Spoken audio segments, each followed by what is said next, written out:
and you'll see people from all over the world are going to be here this morning. Good morning, good afternoon, good evening. I'm Jeffrey, and you are not. And there is, I've already been to the airport this morning. I've already taken Gabrielle to school this morning. And it's now your turn to talk about whatever's on your mind. I'm going to get better lighting.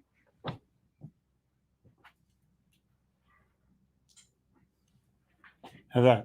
Good. It's hiding one of my chins, which is Cool. Yeah, perfect. Yeah, when you have a guy with two chins, or more. Yeah. Well, it's Buffalo. That's right. Right? Yeah. Everyone has two chins. Exactly. Yeah. Well, wings. So I'm here with John DeRosa, friend and customer, I guess you'd say. Yeah. And he does training for other people, for salespeople and customers. And I'm going to ask him this morning a couple questions about how he does what he does, because one day he might be training you. In the meantime, people show up here, John, from all over the country, literally all over the world, and they make comments. They're like, they have something to say. They want to say it. No problem. We acknowledge them. We can, if you click on this, it puts their, isn't that cool? Very nice. Yeah. You can read their little quote. I guarantee you more sales are lost with poor questions and poor salesmanship than are lost the lowest price. Jeffrey Gitomer, Little Red Book of Sales Answers. Mazda, man, you're so brilliant. That's a brilliant quote. You know what's ironic? That quote is in the sales training that I use. Oh, yeah? Yeah. I just think that's like, who would have ever thought that? Very powerful point. Facts and figures are forgotten. Stories are retold. Jeffrey Gitomer. Wow. And happy Monday to you too, Sneed. Hope all is well. And Bruce Mills, we are not going to do Loopies tonight. And Benner, good morning. And Beck, an Elmer Letterman quote. Salesmanship can function like a chain reaction. Every closed sale can lead to another open door. Whoa. Start with the sales that have ended, and there's no end to the sales that can start. Elmer Letterman is my sales genius, and people know that I follow him, so they get his books. The sale begins when the customer says no is one of his first books. Anyway, so I'll be looking back to catch the replay. Cool. And people are here from even Chicago. Happy Monday. Bashir, where are you from? Give me your country. Kent. Jen? Hi, honey. Kent, we don't need more to be thankful for. We just need to be more thankful. Whoa, very good one. It's a Thanksgiving thing, you know? Yeah. So as you guys know, I did my couple of lives pretty quickly from Durham this weekend. Durham is like the masked city. You walk into the place, they don't say hello, they don't say jack shit. They go, you have a mask? I'm like, I have a mask. Hold on, got it right here. And it offends people. But I'm offended by if they ask me if I have a mask. Yeah. Like what the hell is this? So, John, let's talk to our guest for a moment. Oh, Toru, Japan is here. Cool. Thank you. I know, isn't it crazy? Every day. Christopher, Thanksgiving. Welcome, Gitomer Nation from Atlanta. Take time for family and friends. Our attitude towards life determines life's attitude towards us. The late, great Earl Nightingale. Yeah. Perfect. Okay, so, John, you're in front of an audience. And by the way, I recommend that all you guys give these gifts. They're squares. Got it? Squares, yes. Yeah. Anyway, you're talking to an audience. You're wanting them to get your message. Is there a special way that you convey that message? I think it really just comes down to having passion and belief in what it is that you're saying. You know what I mean? That makes it transferable. Yeah, you want to believe in it yourself, and then make sure that there's some conviction and some authority that you can have when you deliver the message. And I think the other key thing too is to just being open to listening to them, because you're going to get some pushback, and you're going to get those people that will be like, this isn't going to work for me, or I can't do what you're doing. And you got to kind of massage that in a little bit of a way to help them understand that there's some, there's some other ideas out there that are worth pursuing. And people seem to be like, I've said some things in seminars for 20 years, and all of a sudden I say the same thing, and somebody's like, "Well, you can't say that. That hurts people's feelings." Mhm. Like, I don't care about people's feelings. I'm from Philly. We have no feelings. And you're like from a suburb of Philadelphia, Mhm. because all cities outside of Philly and New York are suburbs until you get to the Mississippi. Mhm. Chicago thinks it's its own city, but it's wrong. It's actually a suburb of New York. That's right. Yeah, exactly. Okay, so how do you handle an audience where there's more political correct yahoos in the audience? Yeah, I mean, I'm kind of blessed. I do a lot of business in the home improvement space with roofing contractors, and I mean, for the most part, they all kind of lean to one area. I mean, where we find people ask questions or things like, "Is it okay to say sir and ma'am?" Is it okay to say Mr. and Mrs.? And I just, I operate from the mindset where it's like I say sir and ma'am all the time. It's just the way I was raised. I'm raised to Yeah. be a gentleman, and if that is offensive to somebody, I mean, I'm not ready to own that just yet. It's not coming from a bad spot. So we do get some of that. What about language other than that, like offensive language? Yeah, I mean, I try to talk to people about, obviously finding things to have in common with their customers so they can try to build some rapport. I mean, you're dealing with the roofing contractor community, which, according to the Better Business Bureau, has consistently been ranked as the least trusted business type that consumers do business. So it's really important that we go in and we try to establish a foundation for trust and rapport and build the relationship. And I did have a guy at one point say to me that, he believes that if the customer's saying the F-bomb, he should say it too, so that he can have something in common with them. And I'd like to think that there's other ways that we could find some commonality than to, kind of talk like that. I lead with the F-bomb, but No that's a doubt, whole other no thing. doubt. That's a whole other thing. Yeah. But But that's your you, personality, though. I mean, I think that's what people expect from you, too. but here's the deal: the older you get, the more you can get away with it. Mhm. Like, and people go, "Oh yeah, he's old." No, I'm not. Well, maybe I am old, but the bottom line is I'm forthright and I'm a little guttural, but that's where I was raised. Mhm. When I've made probably 500 cold calls in New York City. Who the fuck are you? Yeah, no doubt. Was part of that's the customer. Mhm. And I'm like, but that led the conversation. Mhm. So when you're raised with that, there's an expectation that it's okay. When it comes from the other guy, that it's okay. I don't mirror people because if I'm going to see a woman, I'm not going to wear a dress. You know what I mean? No doubt, yeah. But I think there's a challenge that says in today's world, you have to be more aware of who might be offended about what. And because you don't want to lose a sale. You're there, hello, to make a sale. Yeah, actually, you're there to help a customer win. And if a sale is part of the offering, then you get the sale. But there's no reason to be offensive to somebody if you don't have to be. Well, I think it comes down to authenticity, too. I mean, when you do it, you're being authentic. That's Right. part of who you are. That's That's your true. personality. I think that's what people expect. You wouldn't want to force yourself to be somebody other than you because I think people can see through that. And then you lose that opportunity to develop the relationship. So authentic, real, just being a real person, and not being afraid to say what's on your mind as long as it's the truth.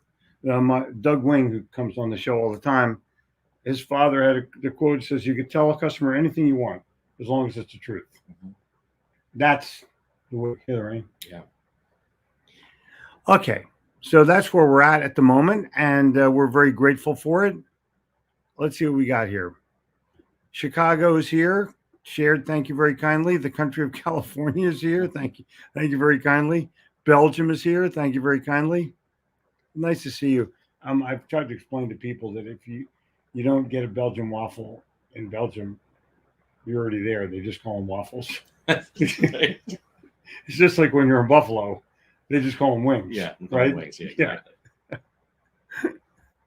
It was funny when I moved to Buffalo, I grew up in New York City area, and you'd order a slice of pizza. You'd say, "Give me a slice." Yeah. Like where I come from, that's a slice of cheese. In Buffalo, they're like cheese or pepperoni. It's like I just want a slice. It's cheese. If I wanted pepperoni, I'd say, "Give me a slice of pepperoni." Yeah. Just weird little. We're a little language. They don't call it soda; they call it pop. I mean, all kinds of just annoyances, but you go with the flow. Yeah. So the Philippines this year. That's very nice. Steve Rizzo, start your day with an unstoppable attitude. Rizzo, how many times do I have to tell you stop coming on this show? Huh? How many times do I have to tell you that? All right. You're welcome. Living in service and success. Joe Williams. Cool.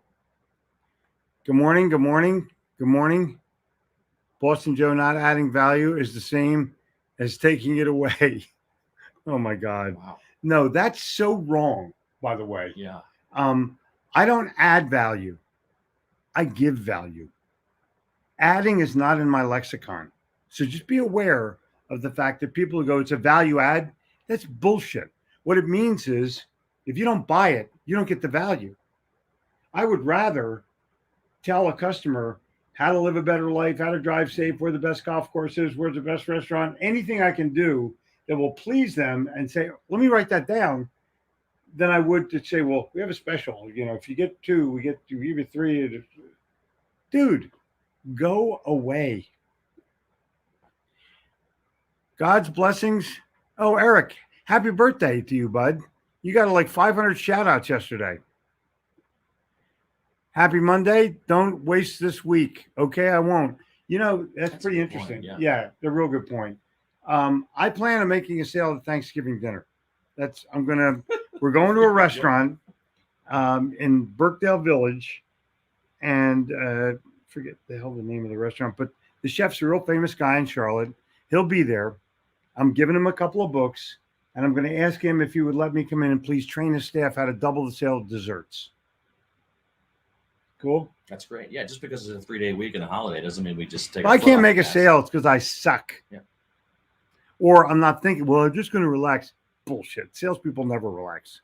Yeah, and if you're really passionate about what you're selling and you think you're really going to make a difference, why would you not want to deliver that this week? Right. Just because it's a holiday. Right. I love that. Yeah. Mamas and papas have made the scene. I like that. Monday. Just got customer satisfaction, worthless customer loyalty is priceless. McBride, you're in for a treat. Oh, Skylar, hey, email me, jeffrey@gittimer.com, and get me your mailing address. I got your books, and I got your treasure. Skylar sent me this book on John Patterson, and I have to tell you, it's classic. It's the memory of John Patterson after he passed, and what he did for the community and what he did for people. This is the founder of the National Cash Register Company, by the way. In 1880, he bought the patent for the cash register and created the first pull-through marketing in history. He never sold a cash register. Rather, in his advertising, he created the demand for a receipt. And women would come in and go, you got a receipt? You got a receipt? And they go, no. And 3 days later, a cash register sales guy would go, you guys need receipts? Oh, yeah, we do. I have just the thing for you. And they sold 1 million cash registers between 1904 and 1911. Isn't that cool? That's great. Yeah. And his sales training is legendary.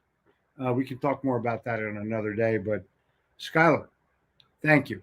Get me your address, please, because Skylar sent me a sales Bible to autograph. So I'll send it back to him. Maybe there'll be a couple of bonus things in there. We'll see. But thank you. Pakistan has checked in. All right, good. More Philippines have checked in. Hi, happy Monday from Trieste. Oh, my God.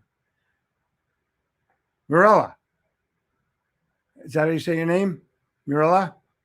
Beautiful country, by the way. Buongiorno. Yeah, buongiorno. One of you guys. Good morning, Jeffrey. Make a sale Monday. Renee, we're celebrating you tonight. Right on, brother. Eric. Yep. Turkey. Yep. 4 legs and 4 wings. That's what the world needs, a 4-legged turkey. Love your books, Cindy. Thank you very kindly. Where are you from, Cindy?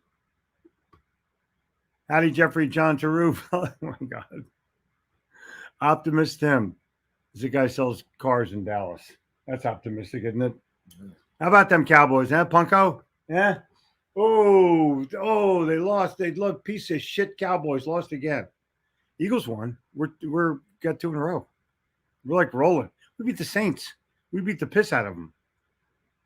Greetings from Mount Pleasant. People do not realize the immense value of utilizing spare minutes. Let me show you something. This is Orison Swett Martin's book, He Can Who Thinks He Can. Mm-hmm. And this is a marked copy. This was from the library of John Patterson. This guy, the guy that founded the National Cash Register. This book belongs to the Smithsonian Institute, but at the moment it belongs to me. And in it are quotes that he underlined because he thought they were valuable. This one says, every child should be taught to expect success. Not bad, huh? Mhm. Read that one. They do not realize the immense value of utilizing spare minutes. Boom. Stuart. And so every quote that John Patterson underlined by Orson Swett Martin, I have in a document. It also exists in Get Shit Done. So if you own that book, you're going to get all those Martin quotes. I'm not saying go buy it. I'm just saying go to Amazon and hit the buy now button.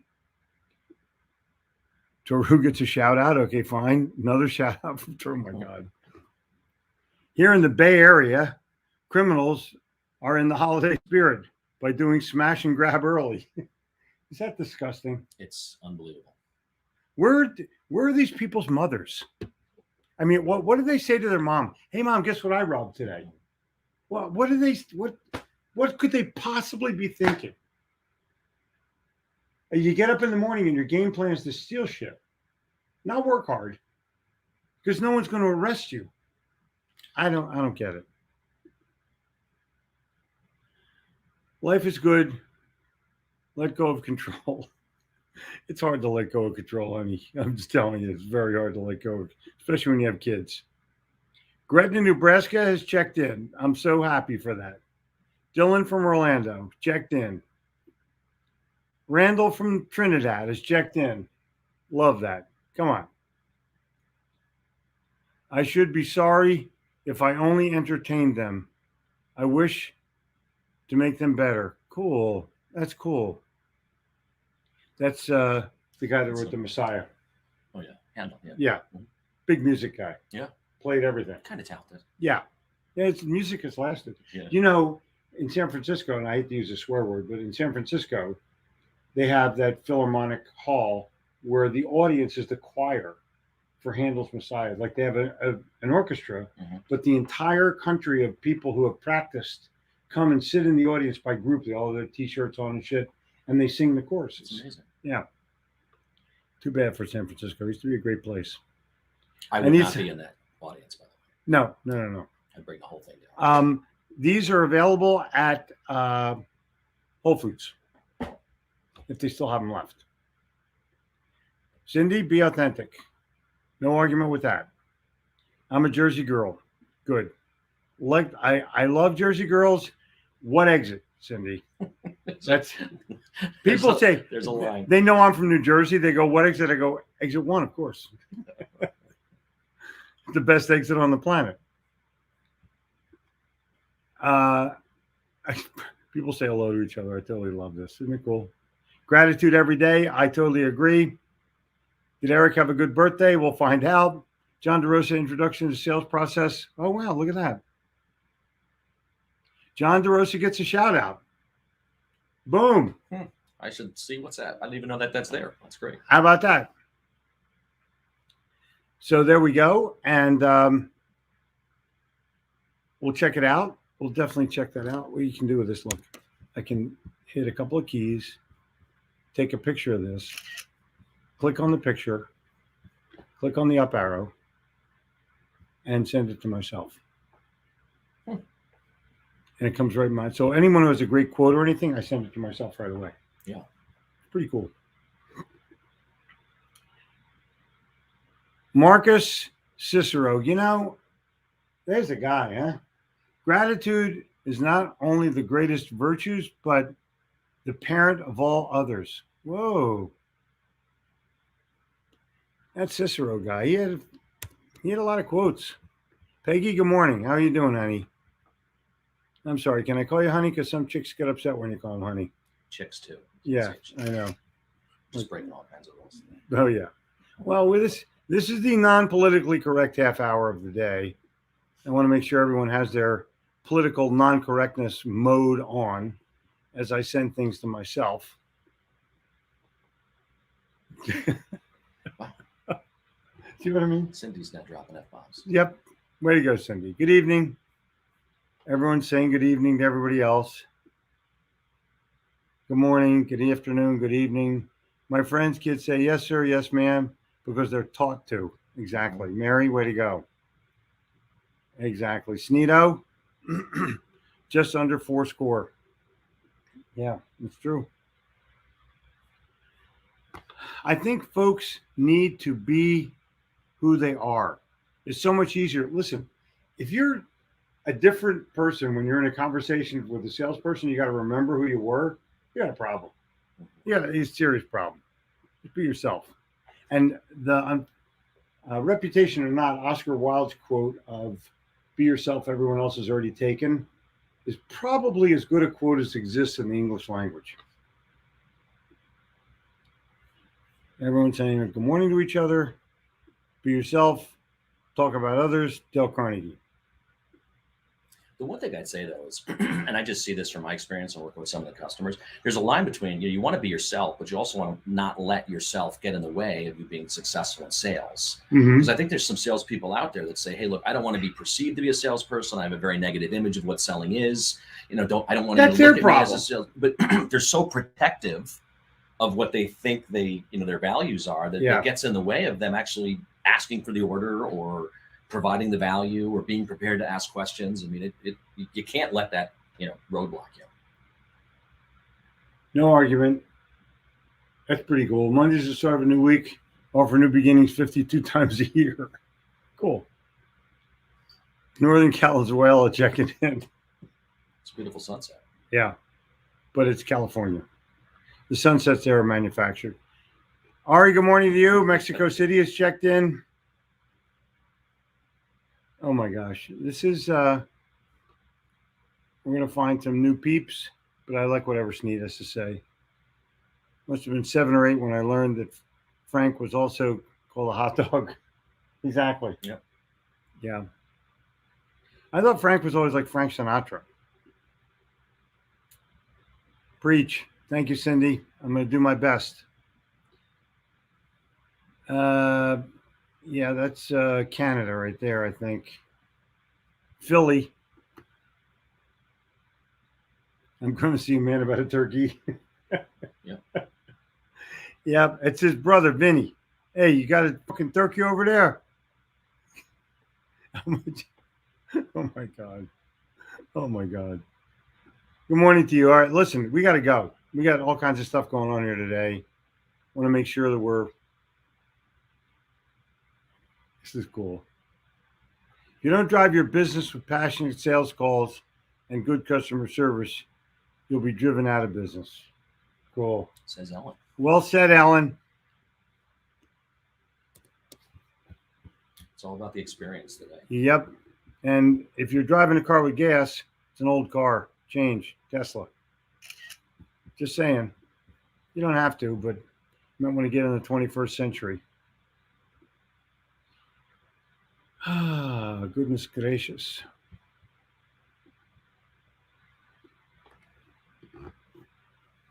Everyone's meeting everyone else. That's what I really like.